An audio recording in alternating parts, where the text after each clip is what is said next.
गोविन्दाय नमो नमः। मूकं करोति वाचालं पङ्गुं लङ्घयते यत्कृपातमहं वन्दे परमानन्दमाधवम्। यं ब्रह्मा वरुणेन्द्र रुद्रमरुतः स्तुवन्ति वै वेदैः साङ्गं गायन्ति देवाय तस्मै नमः। তো গতদিন গীতা ক্লাসে সবাইকে স্বাগত জানাচ্ছি। গতদিন আমাদের ধ্যান শুরু করেছিলাম।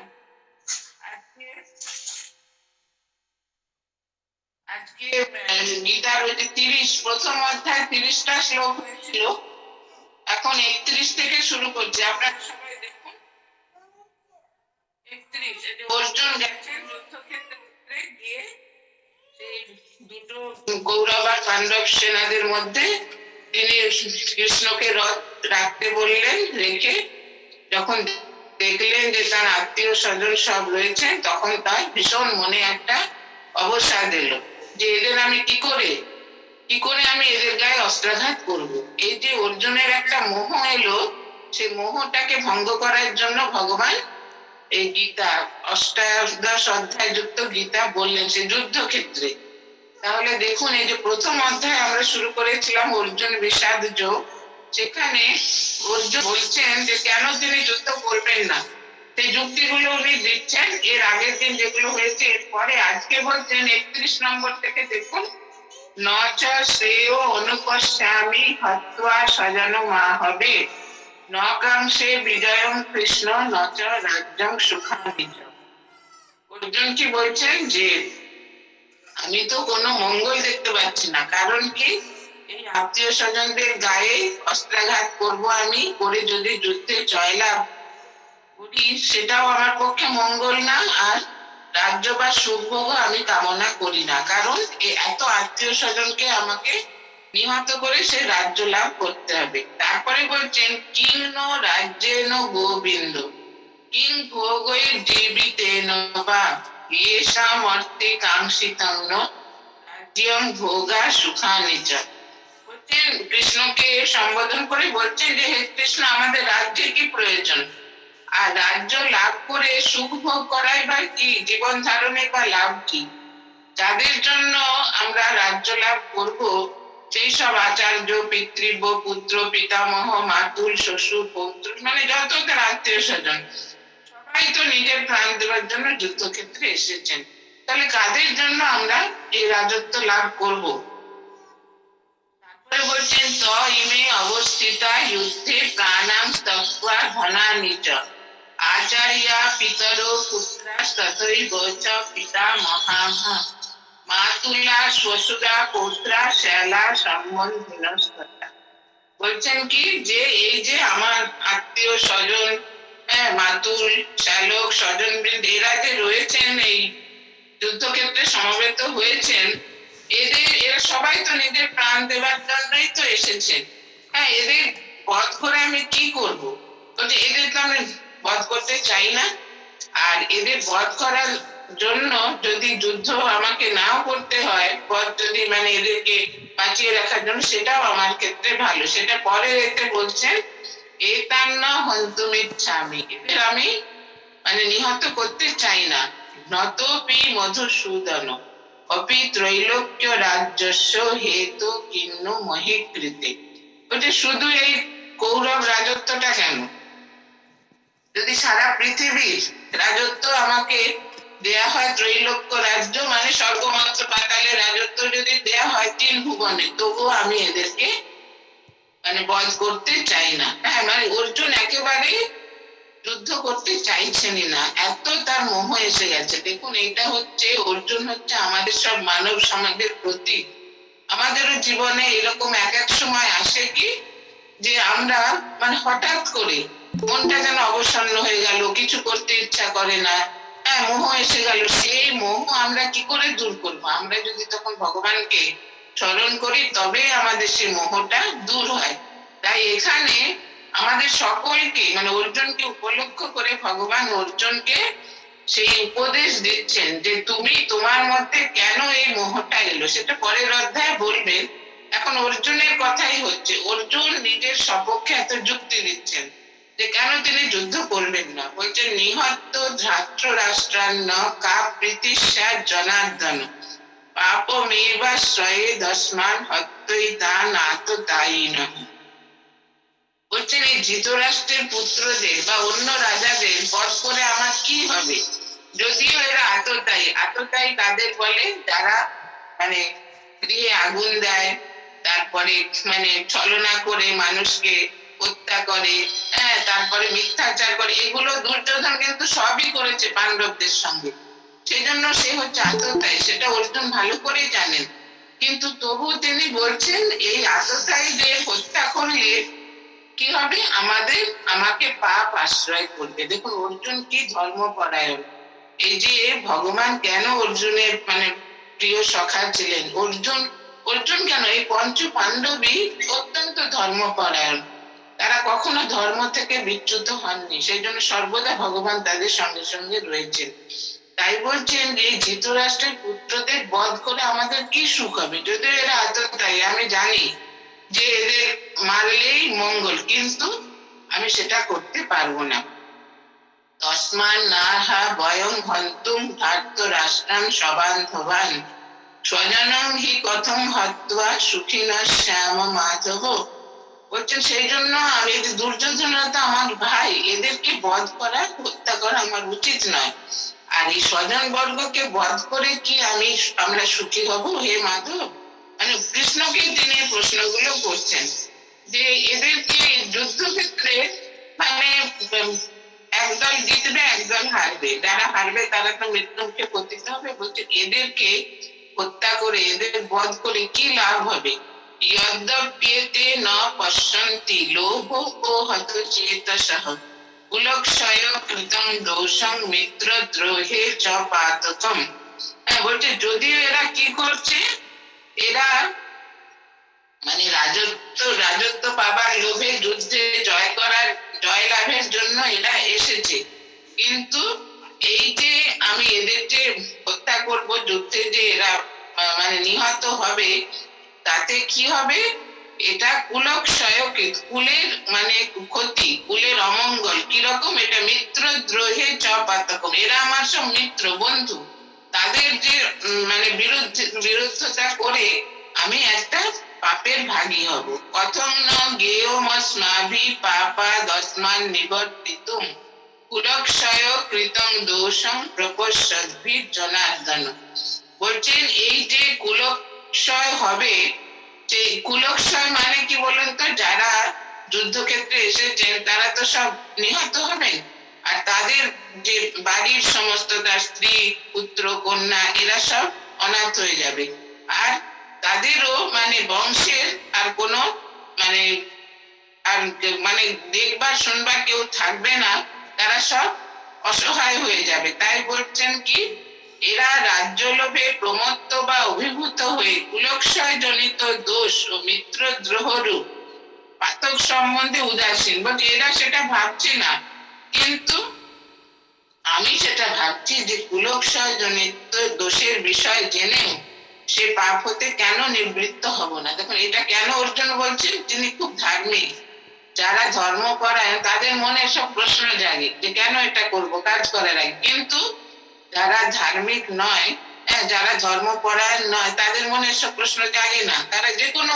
প্রকারে ছলে বলে কৌশলে মানুষের মানে তাদের শত্রুকে বিনাশ করে। কিন্তু অর্জুন যেহেতু ধর্মপরায়ণ আর সাক্ষাৎ ভগবান তার সখা, সেই জন্য তিনি এটা মানে এই প্রশ্নটা তার মনে জেগেছে। এটা কি বলছেন যে কুলক্ষয়ে প্রণশ্যন্তি কুল ধর্মা সনাতনাহা ধর্মে নষ্টে কুলং কৃষ্ণম অধর্মভি ভবত্যুত। বলতে কুলক্ষয় হলে কি হয়? সনাতন ধর্ম, কুলধর্ম নষ্ট হয়, আর কুলধর্ম নষ্ট হলে সমগ্র কুল অনাচার রূপ অধর্মগ্রস্ত হয়। এটা সনাতন কুলধর্ম কি?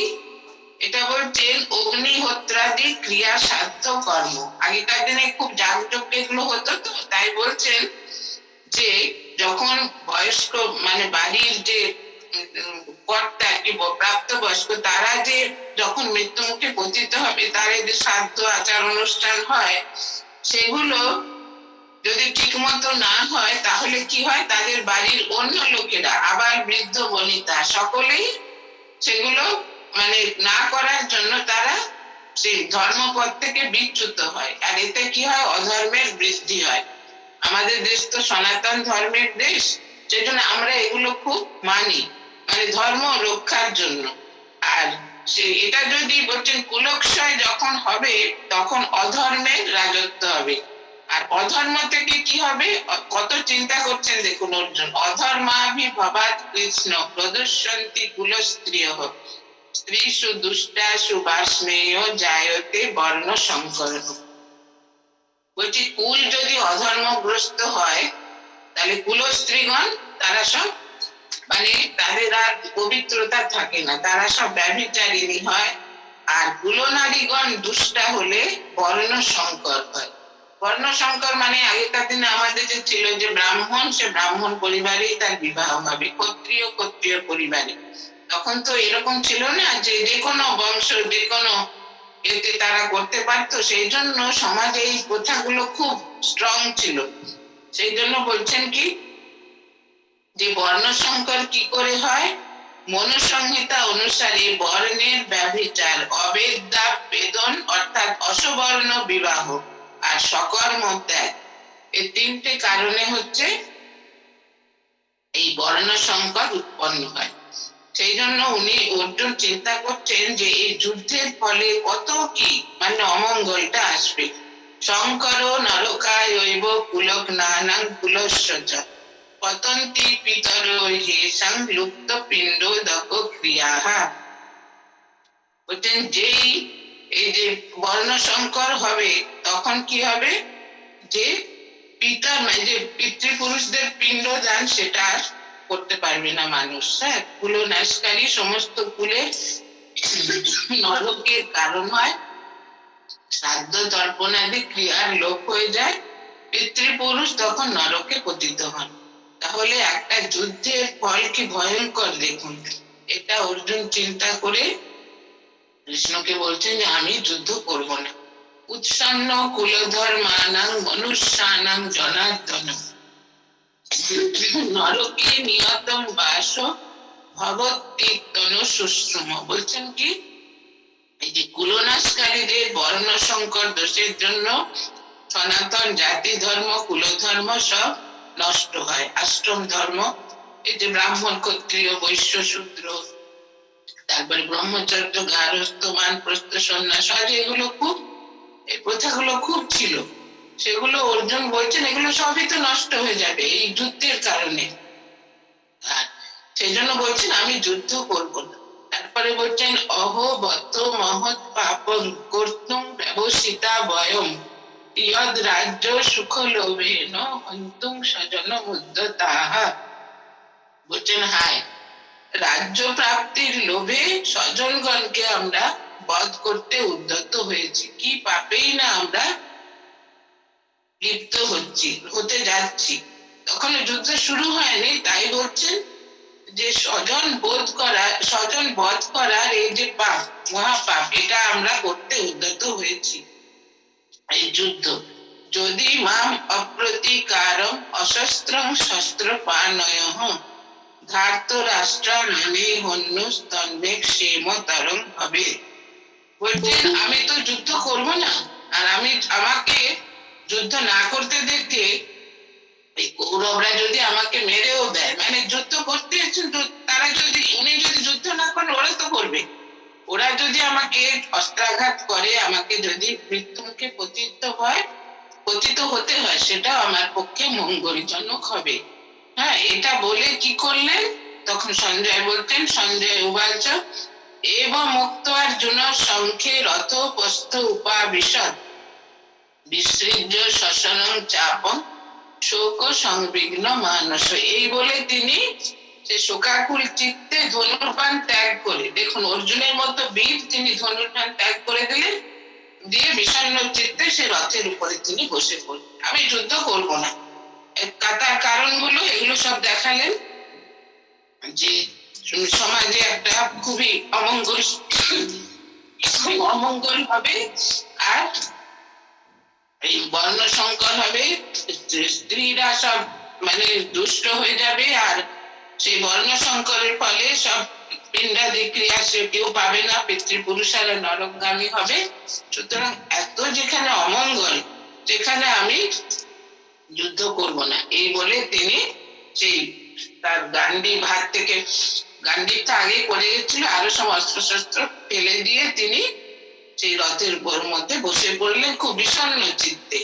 এখন দেখুন, অর্জুন তো যুদ্ধ করতেই এসেছিলেন, বরঞ্চ শ্রীকৃষ্ণ দূত হয়ে যুদ্ধ যাতে না হয় সেই জন্য তিনি কৌরব পক্ষে গিয়ে অনেক চেষ্টা করেছিলেন যাতে যুদ্ধটা না হয়, একটা মিটমাট করে নিয়ে একটা দূতের কাজ যেটা, কিন্তু সেটা কৌরবরা তাতে রাজি হলো।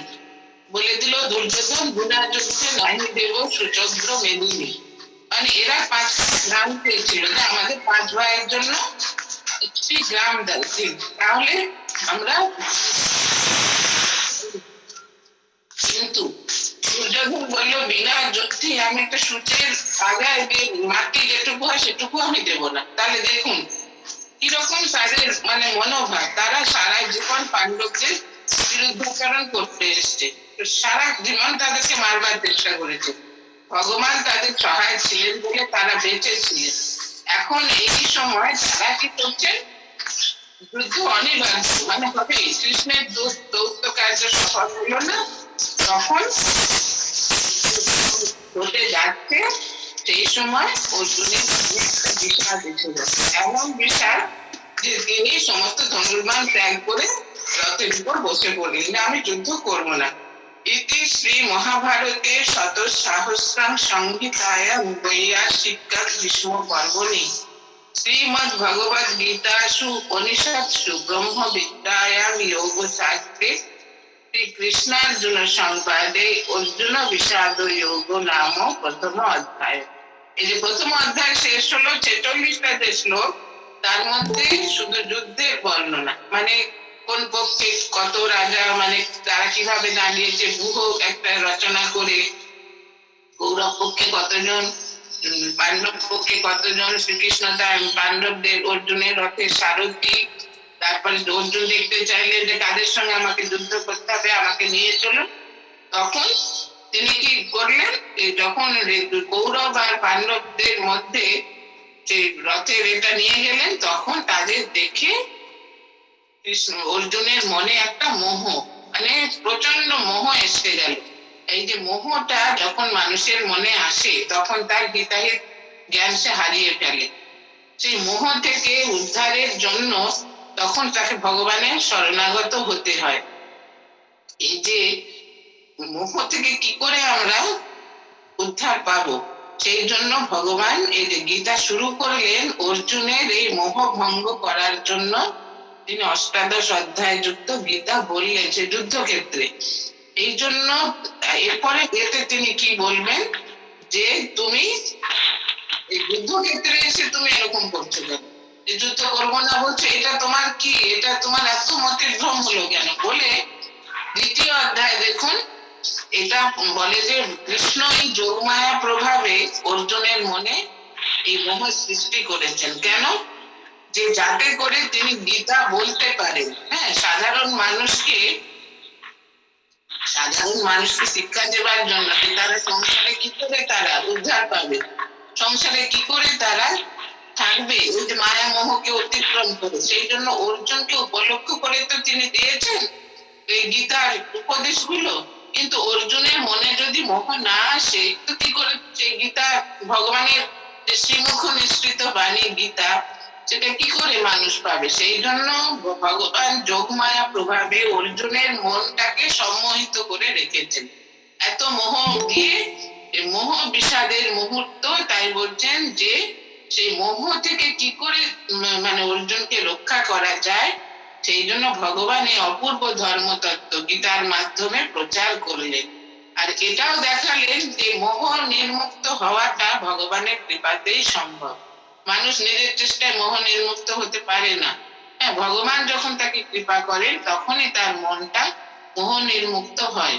সেই জন্য এখানে বলছেন যে এই যে ভগবান যে প্রথম অধ্যায় অর্জুনের যে বিলাপ বিষাদ, সেইটার উত্তরে এবার ভগবানের কি উত্তর, সেটা এই জন্য দ্বিতীয় অধ্যায় থেকে গীতা শুরু হবে। গীতা অধ্যায় প্রথম থেকে নয়, 11 শ্লোক থেকে শুরু হবে। এখন আমি পড়ছি, দেখুন, অথ দ্বিতীয় অধ্যায় সাংখ্যযোগ। সাংখ্যযোগ মানে জ্ঞান যোগ, কিন্তু গীতায় জ্ঞান যোগ রয়েছে, জ্ঞান যোগ, কর্মযোগ, ভক্তি যোগ, হ্যাঁ, বিশ্বরূপ দর্শন যোগ। সেই জন্য এই অধ্যায়ের নাম দিয়েছেন সাংখ্যযোগ। এটা কি জ্ঞান? আত্মতত্ত্বের জ্ঞান। এখানে বলছেন সঞ্জয় উবাচ, সঞ্জয় তখন বলছেন তং তথা কৃপয়া বিষ্ণম অশ্রু পূর্ণা কুলেক্ষণম বিশীদন্তমিদং বাক্যম উবাচ মধুসূদন। তখন কি বলছেন? তখন মধুসূদন কৃপা বৃষ্ট অশ্রুপূর্ণ লোচন এবং বিষণ্ণ অর্জুনকে এই কথা বললেন। কৃপা মানে অপরের দুঃখ দেখে মনে যে কাতরতা, সেটাকে কৃপা বলে। আর অপরের দুঃখ দেখে সেটাকে দূর করার যে মনের ইচ্ছা, সেটাকে দয়া বলে। দয়া আর কৃপার মধ্যে পার্থক্য আছে। এখানে অর্জুনের মনে কৃপার উদ্রেক হয়েছে। কেন? যে এত আত্মীয় স্বজনকে আমি বধ করবো যুদ্ধে, এই যে রাজ্য লাভ করার জন্য, আমার এত মনের মানে অধোগতি, এইটা ভেবে তার মনে একটা কৃপার উদ্রেক হচ্ছে। সেই কৃপা হয়েছে বলে মনে তার চোখ অশ্রুপূর্ণ হয়ে যাচ্ছে। তখন ভগবান কি করছেন? অর্জুনকে উত্তরে কি বলছেন? কুতস্ত্বা কস্মলমিদং বিষমে সমুপস্থিতম অনার্য লুষ্টম অসর্গম অকীর্তি করম অর্জুন।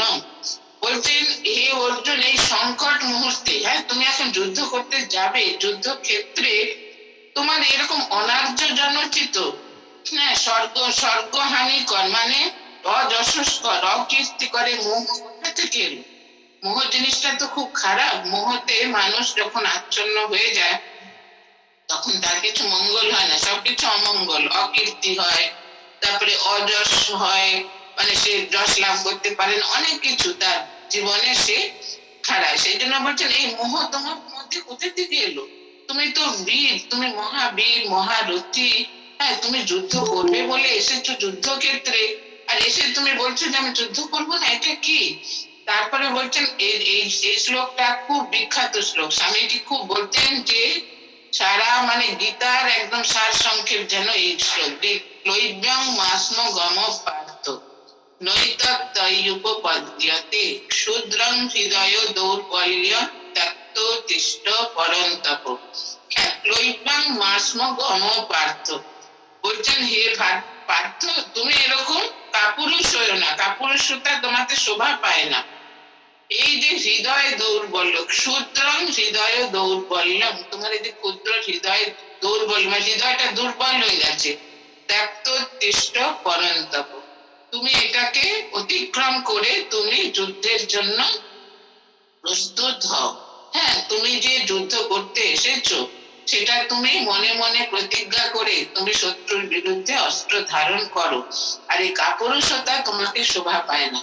তুমি তো বীর, বীররা তো কখনো মানে তাদের বীরত্ব যে বীর্য, সেটা তো হারায় না। তাহলে তুমি কেন সে তোমার বীরত্ব, তোমার বীর্য ভাব, সেটা তুমি হারিয়ে তুমি কাপুরুষের মতো কথা বলছো কেন? বলছে, এটা তো তোমার পক্ষে শোভা পায় না। তুমি এত বড় বীর, মহারথী, হ্যাঁ, তোমার জন্যই পঞ্চপাণ্ডব যুদ্ধে জয়লাভের আশা করে আছে। মানে অর্জুন এত বড় বীর ছিলেন, মহারথী মানে যিনি একা 10,000 সৈন্যের সঙ্গে একা যিনি যুদ্ধ করতে পারেন। এই যে মহারথী অর্জুন, তার এই দুর্বলতা দেখে ভগবান খুব মানে চিন্তিত হয়ে বলছেন যে ক্লৈব্যং মাস্ম গম পার্থ, এই তীব্রতা, এই কাপুরুষতা তোমাকে তো শোভা পায় না। তুমি, তোমার এর পক্ষে এটা উপযুক্ত নয়। তুমি এই হৃদয়ের দুর্বলতাটা ত্যাগ করে তুমি উত্তিষ্ঠ হও, মানে জাগ্রত হও, তুমি মোহ থেকে উত্তীর্ণ হও। তখন অর্জুন আবার বলছেন কি, কথং অর্জুন উবাচ কথং ভীষ্ম মহং শঙ্খে দ্রোণঞ্চ মধুসূদন ইষুভি প্রতিয়োৎসামি পূজার্হা বলিসূদন। অর্জুন কি বলছেন যে হে কৃষ্ণ, ভীষ্ম, দ্রোণ, এরা তো আমার পূজনীয়। একজন হচ্ছেন পিতামহ, একজন হচ্ছেন অস্ত্র, মানে অস্ত্র শিক্ষা দিয়েছেন তাদের দ্রোণাচার্য। তাহলে বলছে, এদের গায়ে কি করে আমি অস্ত্রাঘাত করব? হ্যাঁ, কি করে যুদ্ধে এদেরকে আহত করব? যুদ্ধ করলে তো এরা আহত হবেনি। কি করে এদের গায়ে আমি অস্ত্রাঘাত করব? গুরু ন হত্বা হি মহানুভাবান শ্রেয় ভক্তুং ভৈক্ষমপি লোকে অত্বার্থ কামাংস্তু গুরু নিহৈব পুঞ্জীয় ভোগান রুধির প্রদিগ্ধান।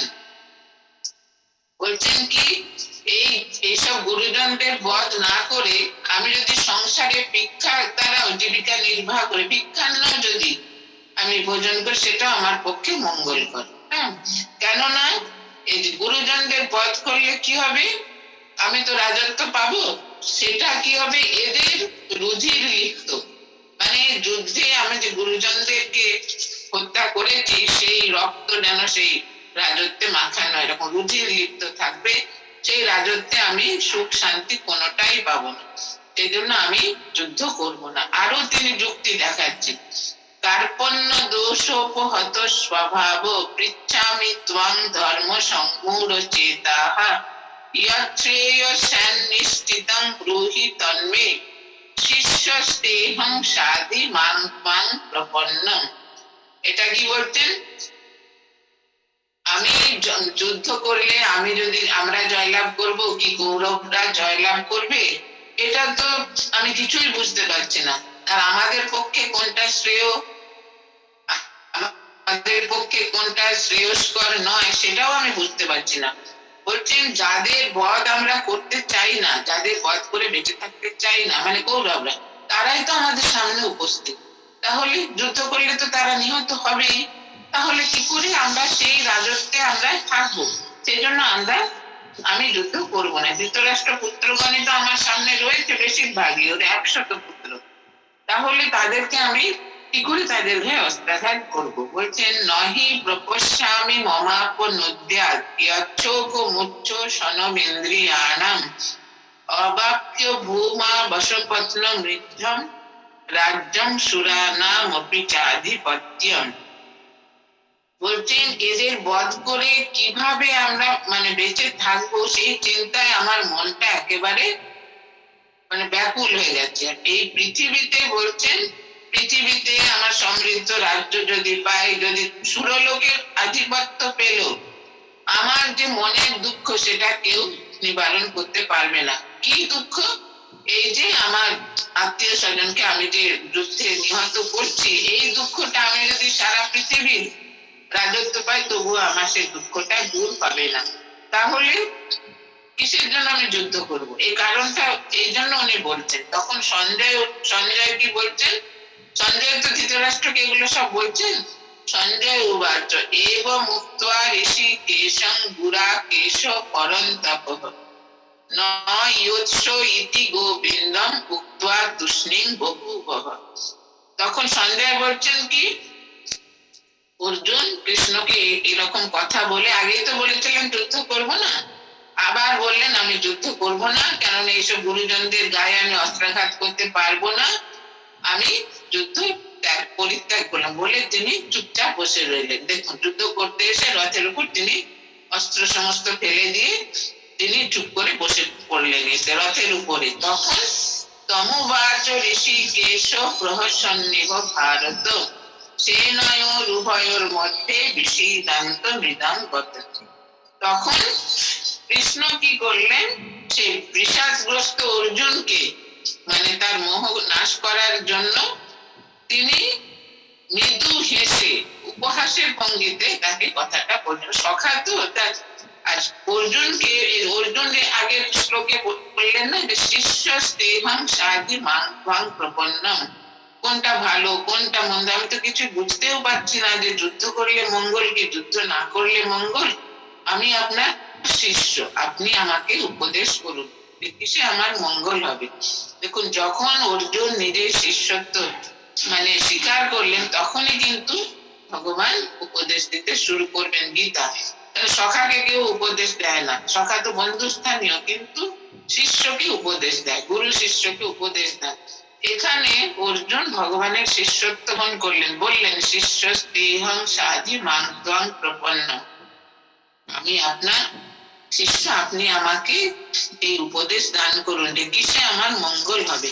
তখন ভগবান মৃদু হেসে দেখুন ভগবানেরই তো সব, সারা সৃষ্টির তো তিনি কর্তা, সৃষ্টি স্থিতি প্রলয় সবেরই তিনি কর্তা। কিন্তু তিনি তার বন্ধু, একজন প্রাণের বন্ধু অর্জুন, যুদ্ধক্ষেত্রে তিনি যুদ্ধ করবেন না বলছেন, তাকে শিক্ষা দেওয়ার জন্য তিনি মৃদু হেসে কি বলছেন, শ্রী ভগবান অসজ্জান্ন শৌচস্তম প্রজ্ঞা বাদাংশ ভাষসে গতা শূন গতা সংশ্চ নানু শোচন্তি পণ্ডিতাহ। বলছেন তুমি যাদের জন্য শোক করা উচিত নয়, হ্যাঁ, কোনো কারণ নেই, অকারণ তাদের জন্য তুমি শোক করছো, আর জ্ঞানীর মতো কথা বলছো। জ্ঞানী তোমার শোক, এদিকে তুমি জ্ঞানীর মতো কথা বলছো, এদিকে তুমি অজ্ঞানীর মতো শোক করছো। তাহলে দেখুন জ্ঞানীরা কখনো শোক করেন না, এটাই ভগবানের মানে কথাতে এটা প্রমাণ হচ্ছে যে যারা জ্ঞানী তারা কখনো শোক করে না। কারণ কি, আত্মার তো কোনো মৃত্যু নেই, আত্মার তো কোনো মানে বিকার নেই। বিকার হয় কি, দেহের বিকার, দেহের মধ্যে যে দেহি আছেন আত্মা, তার তো কোনো বিকার হয় না, তার মৃত্যু হয় না, জন্ম হয় না, তার কিছুই হয় না, ক্ষয় নেই, বৃদ্ধি নেই। কিন্তু আমাদের দেহের মৃত্যু হয়, দেহের ক্ষয় হয়, দেহের মানে বৃদ্ধি সমস্ত। সেই জন্য বলছেন তুমি জ্ঞানীর মতো কথা বলছো। হ্যাঁ, তুমি বলছেন যাদের জ্ঞানীর মতো কথা বলছো আর অজ্ঞানের মতো আচরণ করছো। তাহলে দেখুন আমাদের আচরণটা কিরকম হওয়া উচিত, এটা মানে অর্জুন মনে যেটা ভাবছেন মুখে সেটা বলছেন না, সেই জন্য ভগবান এটা বললেন যে তুমি জ্ঞানীর মতো কথা বলছো আর অজ্ঞানের মতো তুমি আচরণ করছো। কিরকম বলছেন, যাদের জন্য শোক করার কোনো কারণই নেই তুমি তাদের জন্য শোক করছো, এদিকে জ্ঞানীর মতো কথা বলছো। কিন্তু যারা প্রকৃত তত্ত্বজ্ঞানী তারা মৃত কি জীবিত কারোর জন্যই শোক করেন না। আমাদের শাস্ত্রে আছে যে তরতি শোকম আত্মবিদ, মানে যিনি জ্ঞানী, যিনি আত্মজ্ঞান লাভ করেছেন, তিনি শোককে অতিক্রম করেন। হ্যাঁ, তার কাছে শোক দুঃখ কিছুই থাকে না, কারণ তিনি জানেন এগুলো তো অবশ্যম্ভাবী। শরীর ধারণ করলে রোগও হবে, শোকও হবে, মৃত্যু হবে, জরা ব্যাধি সবই হবে। কিন্তু যাদের জ্ঞান হয়নি, যারা অজ্ঞানী, তারাই বলেন মানে ভাবেন কি কেন রোগ হলো, কেন শোক হলো, কেন দুঃখ হলো, কেন মৃত্যু হলো, তাদের মনে এসব। কিন্তু যারা জ্ঞানী তাদের মনে কখনো এই প্রশ্ন হবে না, তারা জানেন এটা অবশ্যম্ভাবী। তাই ভগবান এখানে বলছেন যে যারা জ্ঞানী তারা তো কারোর জন্য শোক করেন না। তো তুমি শোক করছো কেন, যে এদেরকে আমি মেরে ফেলবো, এরা মরে যাবে, এসব শোকের কারণটা কি?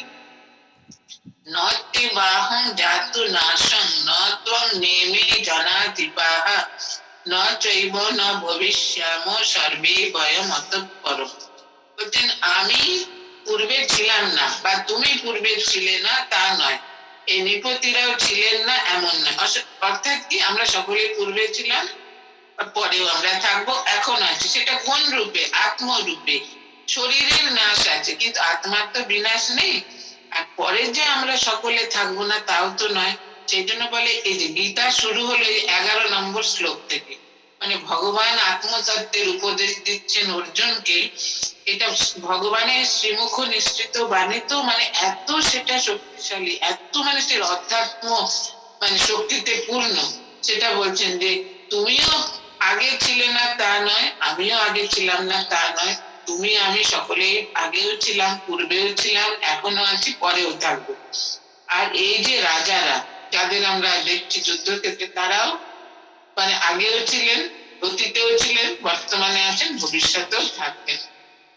কিরকম বলছেন, দেহি নস্মিন যথা দেহে কৌমারং যৌবনং জরা তথা দেহান্তর প্রাপ্তি ধীরস্তত্র ন মুহ্যতি। বলছেন যারা দেহধারী তাদের কি শরীরে প্রথমে শৈশব, তারপরে মানে কৈশোর, তারপরে যৌবন, তারপরে প্রৌঢ়, তারপরে বার্ধক্য, তারপরে তার মানে অন্তিম। এইটা বলছেন যেমন দেহে কৌমার যৌবন জরা, এটা কাল প্রভাবে এটা আসবেই, উপস্থিত হয়, তেমনি কালের গতিতে কি দেহান্তর প্রাপ্তিও হবে। কেউ এটা বলে জন্মিলে মরিতে হবে, অমর কে কোথা কবে, হ্যাঁ চিরস্থির কবে নীল হায়রে জীবন নদী। এই যে জীবন নদীতে কখনো জলটা স্থির থাকে না, সর্বদাই সেটা প্রবহমান। আর যে জন্মগ্রহণ করেছে তার মৃত্যু অবশ্যম্ভাবী, আবার যে মৃত্যু মুখে পতিত হয়েছে তার জন্ম অবশ্যম্ভাবী। কারণ কি, সে যদি জ্ঞান লাভ না করে তাহলে তার জন্ম অনিবার্য, সে জন্মাতে হবেই। তার কোনো মা বলছেন একটা রসগোল্লা খাওয়ার বাসনা থাকলেও জন্মাতে হবে। তাহলে এখানে দেখুন বলছেন দেহধারী মাত্রেরই দেহে কৌমার যৌবন জরা যেমন কাল প্রভাবে আসে, তেমনি কালের প্রভাবে তার দেহান্তর প্রাপ্তিও হয়। এই অবস্থা প্রাপ্তির জন্য এই যে একবার শৈশব থেকে কৈশোর হলো, যৌবন হলো, বার্ধক্য, জরা, এটা এটা যারা জ্ঞানী তারা জানেন এটা হবেই। এটা তারা কখনো মোহগ্রস্ত হয় না। কেন হলো, কেন শরীর এত খারাপ হলো, কেন মানুষ মারা গেল, এটা তারা কখনোই ভাবেন না। তারা জানে এটা অনিবার্য হবেই। সেটাই ভগবান বলছেন যে তুমি তো জ্ঞানী, তুমি অজ্ঞানের মতো আচরণ করছো কেন। তারপরে কি বলছেন, মাত্রা স্পর্শাস্তু কৌন্তেয় শীতোষ্ণ সুখ দুঃখ দাহা আগমা পাইন নিত্যাস্তাং স্থিতি শস্য ভারত। বলছেন কি এই যে আমাদের ইন্দ্রিয়ের সঙ্গে বিষয়ের যখন সংযোগ হয় তখনই আমরা শীত উষ্ণ সুখ দুঃখ ভোগ করি ইন্দ্রিয়। কিন্তু যখন আমাদের মনটা এসবের ঊর্ধ্বে উঠে যায় তখন কি হয়, আমাদের আর এগুলো কোনো মনে কোনো বিকার সৃষ্টি করতে পারে না। আমরা জানি শীতকালে শীত লাগবে, গরমকালে গরম লাগবে, হ্যাঁ, সুখ দুঃখ থাকবে এই জীবনে। তখন আর আমাদের কোনো মনের এসব বিকার হয় না। বলছে এগুলো আসবে যাবে, শীতকাল আসবে শীত চলে যাবে, গরমকাল আসবে গরম চলে যাবে, জীবনে সুখ আসবে সুখ চলে যাবে, দুঃখ আসবে দুঃখ চলে যাবে, এরকম কোনোটাই চিরস্থায়ী নয়। সেই জন্য এগুলো কি অনিত্য। বলছে এগুলো আসবে যাবে, আগম আর অপায়ন, মানে আসা যা উৎপত্তি আর বিনাশ। সেই জন্য এদের জন্য তো কোনো চিন্তা করে লাভ নেই যে কেন হলো এরকম, হবেই।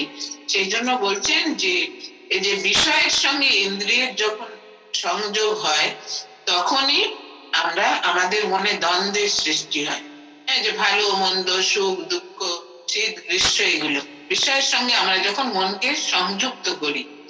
কিন্তু যিনি জ্ঞানী তিনি কি ভাবেন যে এগুলো তো অনিত্য, এই জীবনটাই তো অনিত্য। দেখুন ভগবানকে লাভ না করলে বারবার যে আমাদের জন্মাতে হয় কেন, যে আমরা সেই নিত্য বস্তুকে লাভ করি না বলে এই অনিত্য জগতে আমাদের বারবার জন্ম মৃত্যু মাঝখানে কর্ম। সেই জন্য বলছেন যে এগুলো তো আসবেই, আসবে যাবেই, তাই অনিত্য অতএব নির্বিকার চিত্তে এগুলো সহ্য করো। তার মানে কি, তুমি যে যুদ্ধ করতে এসে বলে যুদ্ধ করবো না, তুমি না যুদ্ধ করলে কি এদের মৃত্যু হবে না? হবেই তো। এরা যেহেতু জন্মগ্রহণ করেছে এদের মৃত্যু অবশ্যম্ভাবী। কিন্তু যুদ্ধে তুমি যদি জয় লাভ করো তোমার কীর্তি অক্ষয় হয়ে থাকবে, তুমি রাজত্ব পাবে, রাজত্ব লাভ করবে, এই জন্য যুদ্ধ তুমি করো। তারপর কি বলছেন, ইয়ং হি না ব্যথয়ন্তে তে পুরুষং পুরুষর্ষব সম দুঃখ সুখং ধীরং সৌমৃতৎপায় কল্পতে। বলছেন কি যে এই যে অসৎ অসৎ বস্তুর অসৎ যিনি কি করেন, যে এই যে অসৎ এগুলো এগুলো তো সৎ নয়। সৎ মানে যেটা চিরস্থায়ী, কিন্তু এগুলো অসৎ। এই যে সুখ দুঃখ ভালো মন্দ মনের মধ্যে আনন্দ বেদনা এগুলো অসৎ বলে বলছেন কি যে জ্ঞানী ব্যক্তি এগুলোকে অবিচলিত চিত্তে গ্রহণ করেন।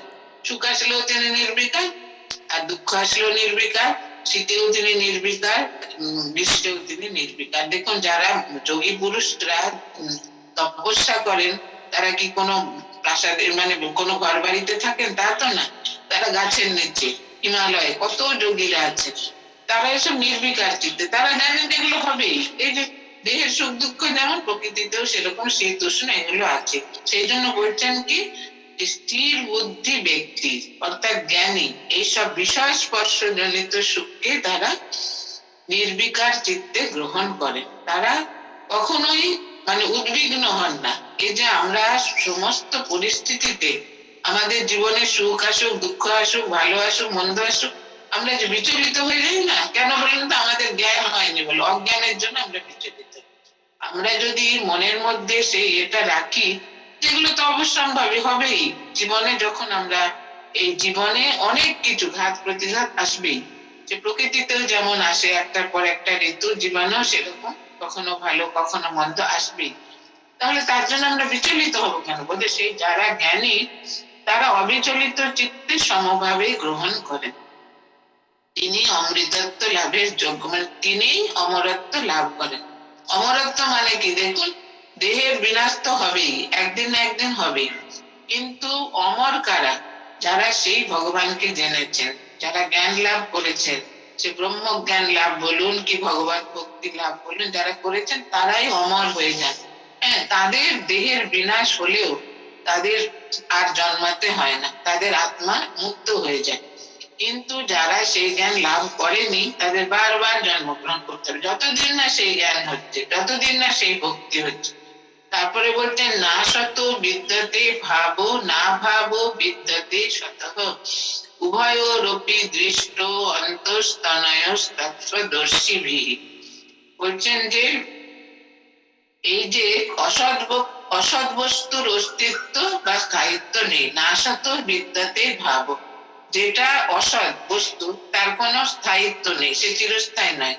তেমনি সৎ বস্তু চিরকালই আছে। সৎ বস্তু কি? সে আত্মা, পরমাত্মা, সেই ঈশ্বর, তিনি চিরকাল আছেন। কিন্তু অসৎ, এই যে জগতে আমরা যা সব দেখছি চারিদিকে প্রকৃতি, এগুলো হচ্ছে অসৎ, এগুলো কোনো অস্তিত্বই নেই। বলছেন তত্ত্বদর্শীগণ, জ্ঞানীরা সৎ ও অসৎ এই উভয়ের স্বরূপ উপলব্ধি করেছেন। তার মানে তুমিও তত্ত্বদর্শী হও, তুমি অজ্ঞানের মতো মানে কথাবার্তা বলো না, অজ্ঞানের মতো আচরণ করো না, তুমি সেই জ্ঞান লাভের চেষ্টা করো। যে জ্ঞানটা কি? যে ঈশ্বরই একমাত্র সৎ আর সব অসৎ। ঠাকুর বলছেন ঈশ্বরই বস্তু আর সব অবস্তু। এখানে তাই বলছেন যে অসৎ বস্তুর অস্তিত্ব নেই, সৎ বস্তুর অনস্তিত্ব নেই, চিরকালই সেটা আছে। তত্ত্বদর্শীগণ, যারা জ্ঞানীরা সৎ ও অসৎ এই দুটো উভয়ের স্বরূপ উপলব্ধি করেছেন। মানে কি? এটা বিবেক, যাদের বিবেক জাগ্রত হয়েছে তারা জানেন কোনটা সৎ কোনটা অসৎ। মানে আমরা কি ভাবি, জগৎটাকে আমরা সৎ বলে ভাবি, যেটা চিরকাল আছে চিরকাল থাকবে, কিন্তু তা তো নয়। জগৎ তো চিরকাল ছিল না, চিরকাল থাকবেও না। যতক্ষণ আমাদের অস্তিত্ব ততক্ষণই আমাদের মনে সেটা প্রজেকশন। কিন্তু এখানে বলছেন যে যারা জ্ঞানী তারা কি দেখেন সেটা, যে যে সৎ বস্তু সেই পরমাত্মা, সেই ঈশ্বর, হ্যাঁ, তিনি একমাত্র রয়েছেন। সেই জন্য তারা তাদের জীবন উৎসর্গ করেন তাকে লাভ করার জন্য। সেই যোগীরা দেখুন হিমালয়ে, এই মানে সেই পাহাড়ে পর্বতে বনে জঙ্গলে কত যোগী ঋষিরা এখনো তারা তপস্যা করছেন। আর আমাদের এই সংসারেও দেখুন কত মানে ভক্তরা রয়েছেন, তারা সংসারে যতই ঘাত প্রতিঘাত হোক না কেন তারা কিন্তু কখনোই বিচলিত হন না। তারা কি? সে জ্ঞান লাভ করেছে। বলছেন অবিনাশী তুতদ বিদ্ধি এন সর্বমিদং ততম বিনাশমব্যয়স্যাস্য ন কষ্টিৎ কর্তুমর্হতি। যিনি দৃশ্য জগৎ পরিব্যাপ্ত হয়ে আছেন তাকে অবিনাশী ব্রহ্ম বা আত্মা বলে জানবে, কেউ এই অব্যয় ব্রহ্মের বিনাশ করতে পারে না।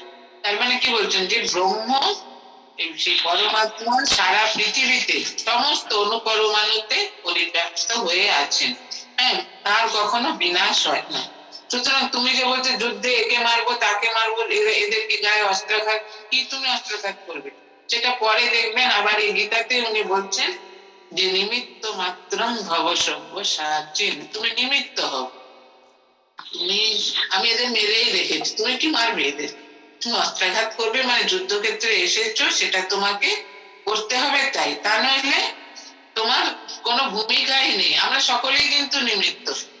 এইটা যদি আপনারা ধারণা করেন যে আমরা প্রত্যেকেই নিমিত্ত, আমরা কি করতে পারি বলুন? ভগবান আমাদের দিয়ে যা করাচ্ছেন, আমাদের ভিতর অহংকার আছে বলে আমরা সেটা ধারণা করতে পারি। আমরা ভাবি আমি করছি, কিন্তু আমি তো কিছু করতে পারি। তিনি আমাকে দিয়ে যতটুকু করাবেন আমি ততটুকুই করতে পারবো। সেই জন্য ঠাকুর বলছেন কি, যে আমি মলে ঘুচিবে জঞ্জাল। এই যে আমি করেই আমাদের সমস্ত কিছু নষ্ট হয়ে যায় এই অহংকারের জন্য। তাই বলছেন যিনি দৃশ্য জগৎ পরিব্যাপ্ত হয়ে আছেন তাকে অবিনাশী আত্মা বলে জানবে। কেউ এই অব্যয় মানে আত্মা কেউ বিনাশ করতে পারে না। মানে শরীর বিনষ্ট হলেও আত্মার কখনো বিনাশ হয় না। এটা তিনি অর্জুনকে বারবার মানে কত যে শ্লোক বলেছেন পুরো গীতা।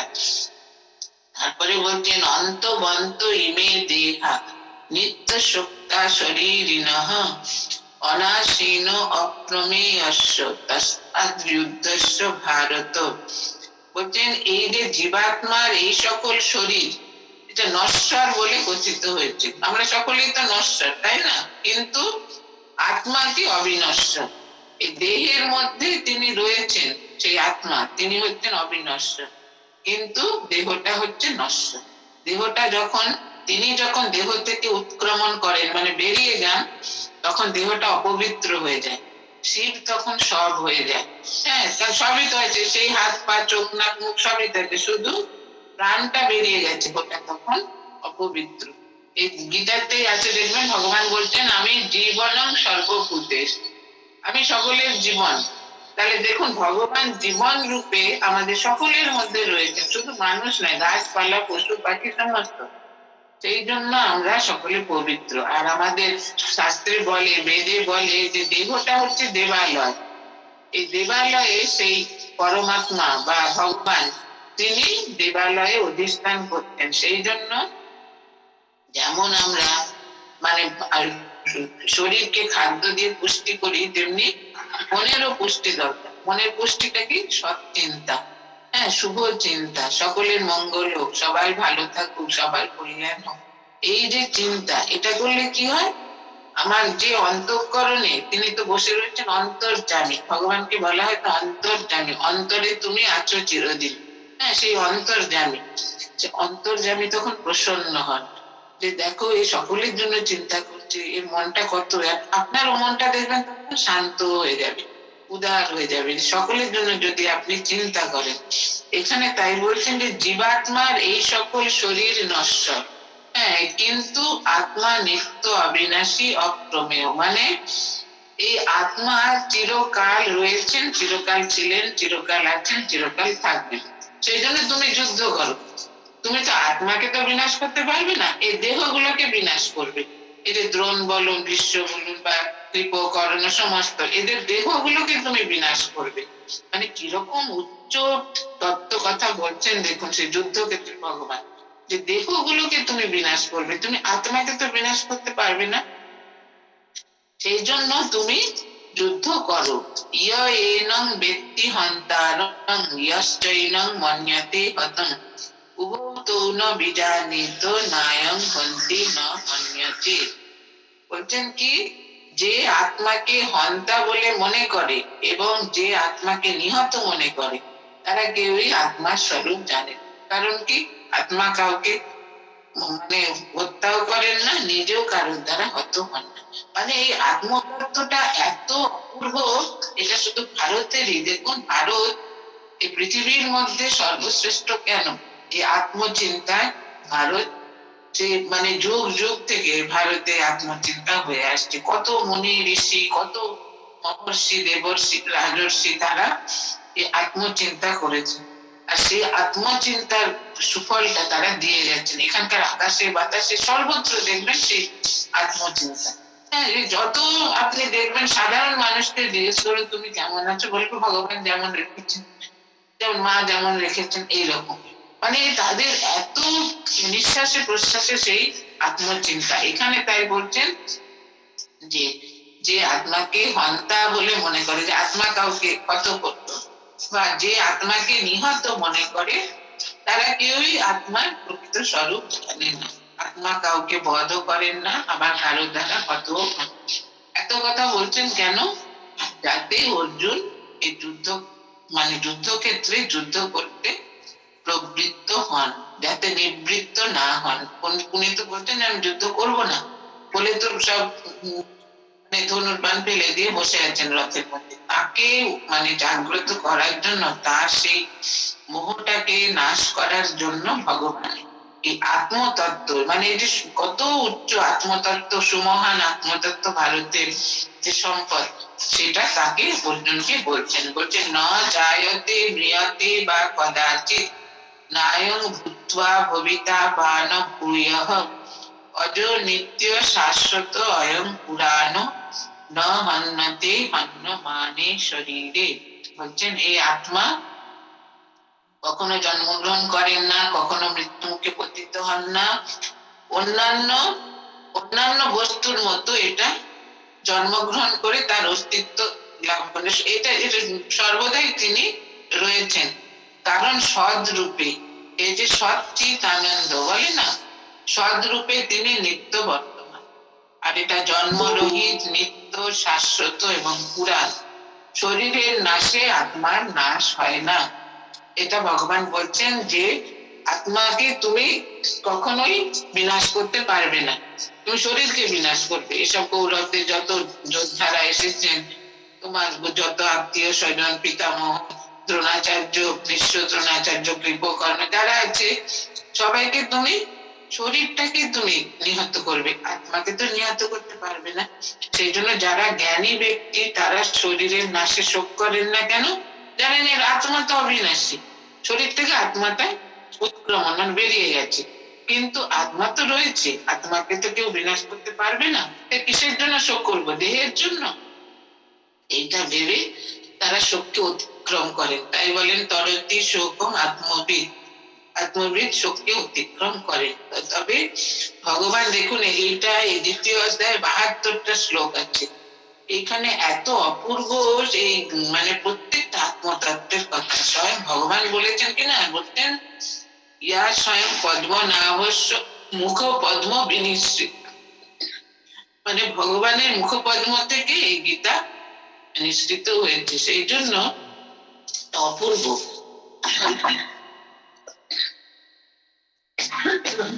এই জন্য এই যে গীতার যে মানে জ্ঞান, এটা হচ্ছে একবারে সর্বোচ্চ। গীতাকে বলে সমন্বয় শাস্ত্র।